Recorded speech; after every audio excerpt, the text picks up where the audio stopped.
Thanks, Ken Kreitzer for Cam Betts Media. I have a chance to talk to Army defensive coordinator Nate Woody. And Coach, how is it just getting set in a short week? You got to compress 2 less days in a normal week. How is it getting set to play on a Thursday night?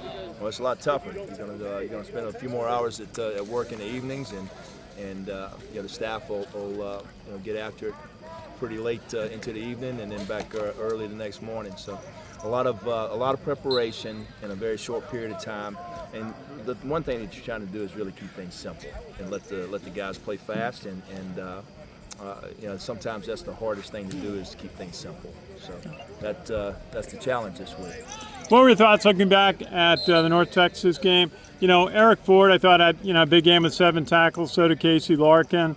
And, we talked with a couple of the other players. Stephen Nadozi, I thought, had a couple of big plays in the game. What were your recollections, thoughts of last Saturday's game? I was really proud of them for coming back and making a play near the end of the game of regulation to give us a chance.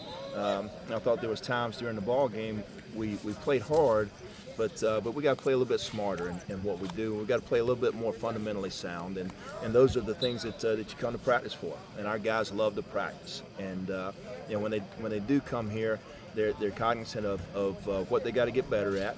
And like I said, they kept fighting in that ball game. They kept fighting, and as long as you keep doing that, you give yourself a chance, and that's what we did. So hopefully we can put out a little bit better product defensively in this next ball game.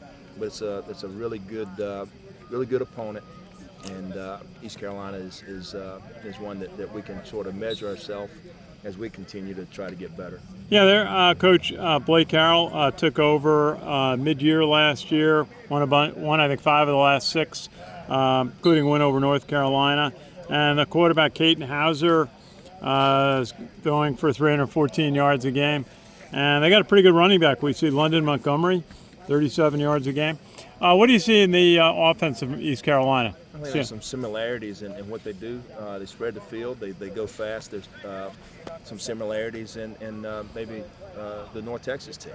But the quarterback has really stepped up and done a good job for him as far as spreading the ball out and pulling it down and running with it.